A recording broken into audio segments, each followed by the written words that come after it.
Andrew, thank you so much for the time today. Always appreciate being with you. Now, the reporting so far suggests that the administration may lose. Can you walk us through what the Supreme Court justices' critiques were?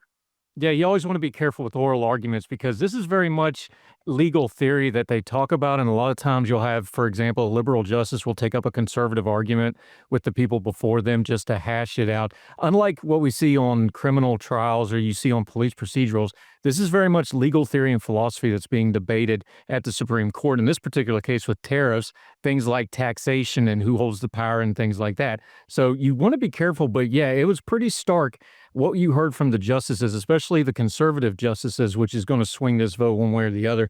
They seemed very skeptical of the arguments presented to them by this court case. So while you always want to be careful with it, it does seem like this argument is in quite a bit of trouble. This court had some very pointed criticisms, especially pointing out some things like, would a future president be able to do various things? Would they be able, for example, to declare, cars foreign and put tariffs on them for environmental purposes? Counterfactual arguments to the things we've been hearing, and they seem very skeptical and they seem very persuaded by the things that, yes, tariffs do present a tax because it does put revenue into the treasury. And what happens next if the court does strike down these tariffs? Will that be an end to the trade war, specifically with Canada? Probably not immediately. Now, Donald Trump as president, has pretty much been doing whatever he wants with very few restraints on him because in our system of government in America, Congress is supposed to be kind of the counterbalance to the executive. And then the Supreme Court makes legal rulings. So if they make a ruling, they're ruling. And the theme of this Roberts Court, since he's been the Chief Justice, has basically been Congress needs to fix this. They've said it over and over again on various issues. Congress needs to fix this. So ideally, this would go back to Congress, and Congress would have to pass a law to approve these tariffs or say they won't. Problem, of course, is the Congress right now is currently constituted, has a GOP majority going into a midterm that is completely beholden to Donald Trump. And the idea that they're going to buck him on this is probably a little far-fetched, especially going into an election year. So that's the thing to watch is the court will say Congress needs to do this, but Congress is probably not going to take action on it, at least in the near-term future, until the midterm election. And then if they lose the GOP majority, then all bets are off and we're into a whole different world. So it's pretty unknown what will actually happen, even if the court strikes it down. Now, let's talk about if it works in Donald Trump's favor. What precedent would that set moving forward?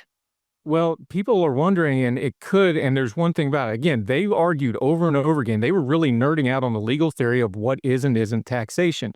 One thing to keep in mind here, the most famous court case in the Supreme Court under the Roberts Court was the ACA, Obamacare, and it was upheld when John Roberts himself wrote the famous, infamous in some circles, opinion now, saying that the regulatory fees and things with Obamacare constituted a tax, which means Congress could do that. So there is a little bit of wiggle room and precedent here for them to get a little creative with the terminology for taxation. So that's one thing to watch for here. But other than that, just by the book and the way most legal scholars in it, something that Donald Trump basically came out of thin air with about 8 months ago, the IEPA standards from the 70s, saying that they could use it for national security purposes and things like that. And then the other thing here too is, remember, what they argued in court is very different than what they've been arguing in the public. Trump keeps saying about how the other countries are paying for this. The representative of the government yesterday blatantly said, yes, American taxpayers are covering 30 to 80% of these tariffs, depending on which ones you're talking about. There's a real disconnect here. So if this court case gets approved, look for Donald Trump to claim victory, rightfully so, but it's also going to change quite a bit of legal theory on the power of the executive in ways that we probably can't imagine going forward. And the court addressed that when they brought up a lot of their questioning today. Well, Andrew, thank you for breaking that down for us. We appreciate it. Anytime, Teresa.